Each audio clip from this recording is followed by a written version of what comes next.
बीवी बार बार माँ पर इल्जाम लगाए जा रही थी और शौहर बार बार अपनी बीवी को हद में रहने का कह रहा था, लेकिन बीवी चुप होने का नाम ही नहीं ले रही थी। बार बार जोर जोर से चीख चीख कर कह रही थी कि उसने अंगूठी टेबल पर ही रखी थी और तुम्हारे और मेरे अलावा इस कमरे में कोई और नहीं आया। अंगूठी हो ना हो माँ जी ने ही उठाई है।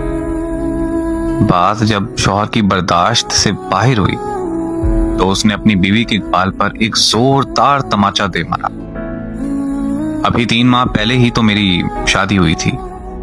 बीवी से शौहर का तमाचा बर्दाश्त ना हुआ, वो घर छोड़कर जाने लगी और जाते जाते शौहर से एक सवाल पूछा कि तुम्हें अपनी माँ पर इतना यकीन क्यों है।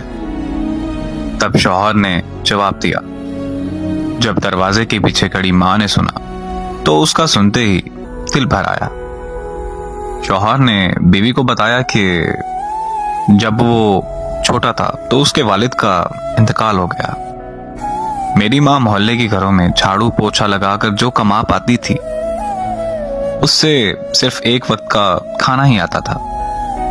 माँ एक प्लेट में मुझे रोटी देती थी और खाली टोकरी ढक कर रख देती थी।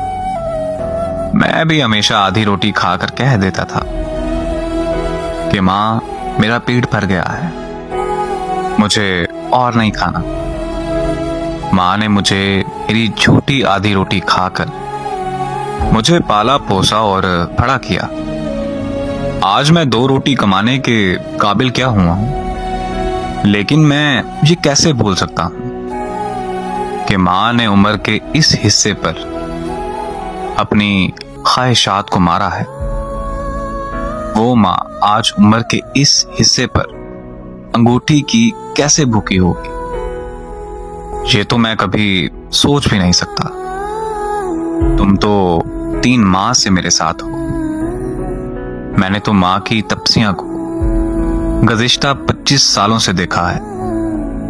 ये सुनकर माँ की आंखों से आंसू छलक उठे। वो समझ नहीं पा रही थी कि बेटा इसकी आधी रोटी का कर्ज चुका रहा है या वो बेटे की आधी रोटी का कर्ज। देखें, एक कड़वी हकीकत ये भी है कि हम बीवियों के कहने पर लगकर अपनी माँ को पूरे घर के सामने बेइज्जत करते हैं। हालांकि हम ये नहीं जानते कि आज हम जो भी हैं, जो कर रहे हैं, जिस वजह से हम कामयाब हैं, उनके पीछे एक अजीम हस्ती की दुआ है जिसे हम माँ कहते हैं। जिनके घर में माँ नहीं होती ना, उनके घर में कभी रौनक की रोशनाई नहीं होती। एक बूढ़ी माँ तुमसे क्या चाहेगी? उसने अपनी उम्र की इस हिस्से में अपनी ख्वाहिशात का क्या इजहार करना। अफसोस का मकाम यह है कि आज अगर माँ एक रोटी ज्यादा खा ले तो बेटों की तरफ से तानों की बरसात हो जाती है उस पर।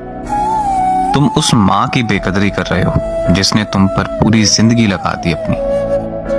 बस यार, कहने को तो बहुत कुछ है, लेकिन बस इतना कहूंगा कि अपनी जीती हुई माँ की कदर कर लें। ये वो जन्नत है जो आपको मरने के बाद भी नहीं मिलनी।